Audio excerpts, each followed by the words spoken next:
تو کہنے لگے کبھی کوئی بیٹی اپنی ماں سے افضل نہیں ہوتی، کبھی کوئی بیٹی اپنی، اچھا تسلی دیجئے، آپ میرے اس مضمون کو سننا چاہ رہے ہیں؟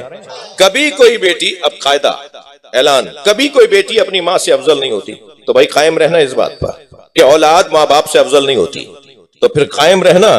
پھر کیسے کہو گے کہ نبی مکرم حضرت آدم سے افضل ہے؟ پھر کیسے مانو گے کہ نبی مکرم حضرت ابراہیم سے افضل ہے؟ حضرت ابراہیم جد اعلیٰ ہے نبی مکرم کے، حضرت اسحاق سے 600 سے زیادہ نبی آئے، مگر حضرت اسماعیل سے ایک ہی نبی آئے جو ہمارے نبی ہیں۔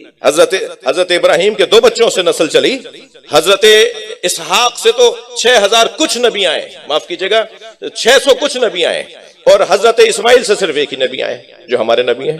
ٹھیک ہے جی، جب حضرت زید شہید، زیدی سادات کا بھی مہمان ہوں، تو حضرت زید شہید سے جب کہا حاکم نے، جابر نے، کہ تم تو کنیز کی اولاد ہو۔ حضرت زید شہید ایک سندھ کی کنیز تھیں جو حضرت مختار نے ڈھونڈ کر، یعنی تلاش کیا کہ باکردار، تمام تر اعتبار سے اس کے اندر تقوی، پرہیزگاری اور کمالات پائے جاتے ہوں، مجھے کوئی بیوی دو جو میں امام سجاد کو ہدیہ بھیجوں۔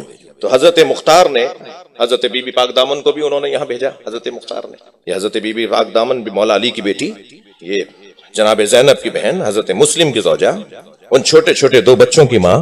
کیا مصیبت ہے اس گھرانے کے ساتھ، بچے کہاں رہ گئے، شوہر کہاں رہ گیا، ماں کہاں آ گئی۔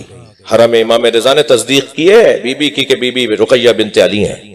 امام رضا کے حرم کے ریسرچ سینٹر نے، شعبہ تحقیقات نے 2 صفوں کی تحقیق بھیجی ہے، 10 سال تحقیق کی ہے، پنجاب کے وزیر اعلیٰ کی خواہش پائی۔ جب اس مزار بنانے کے لیے انہوں نے مشہد خط لکھا کہ آپ، کیونکہ اہل بیت کے مزاروں میں سب سے بڑا مزار آپ کے پاس، وسائل آپ کے پاس زیادہ ہیں، تو ہمیں تحقیق اور تصدیق کر کے دیں کہ یہ بیبی حضرت مولا علی کی بیٹی ہیں۔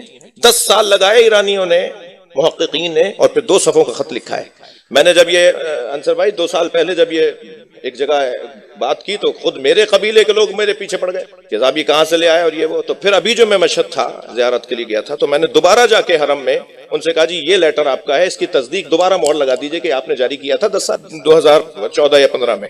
تو انہوں نے دوبارہ مہر لگا کے دیے، وہ میرے پاس دوبارہ مہر شدہ، تازہ ترین مہر شدہ لے کر آیا ہوں ابھی میں۔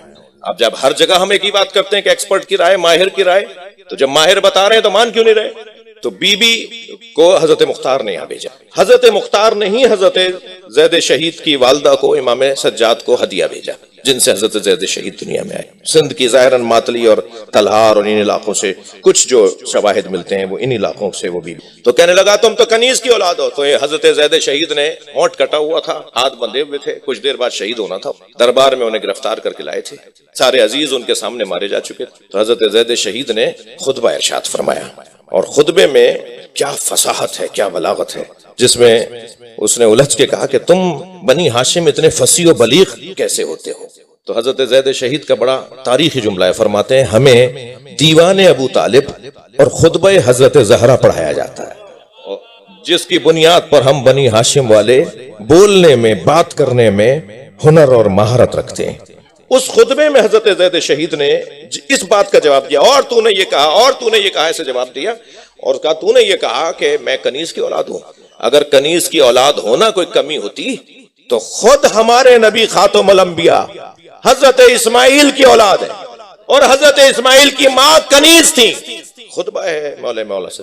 اب بہرحال یہ بحث کبھی اور کے لیے چھوڑ دیجئے، امام جناب زید شہید کا یہ خطبہ کسی اور موقع کے لیے بیان ہو، کیا حسین اس کے اندر پیغامات ہیں۔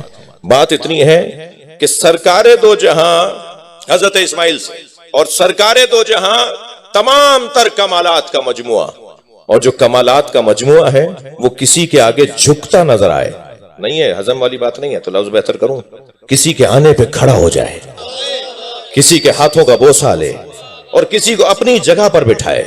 بھائی نقن صاحب پھر مجھے یاد آ گئے، نقن صاحب فرماتے ہیں کہ حدیث کہتی ہے قام الیہا وقبل یدیہا واجلسہا فی مجلسہ، آگے بڑھ کر استقبال کرتے تھے، ہاتھوں کا بوسہ دیتے تھے، اپنی جگہ بٹھاتے تھے۔ نقن صاحب کہتے ہیں حدیث رک جاتی ہے، خود کھڑے رہتے تھے یا بیٹھتے تھے؟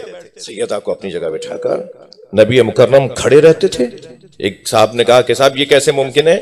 الامر فوق الادب، امر حکم ادب سے زیادہ اہمیت رکھتا ہے۔ جب نبی فرما دیں گے فاطمہ بیٹھو تو حکم میں نبی پا کر بی بی بیٹھیں گی، کیونکہ ادب سے زیادہ حکم کو اہمیت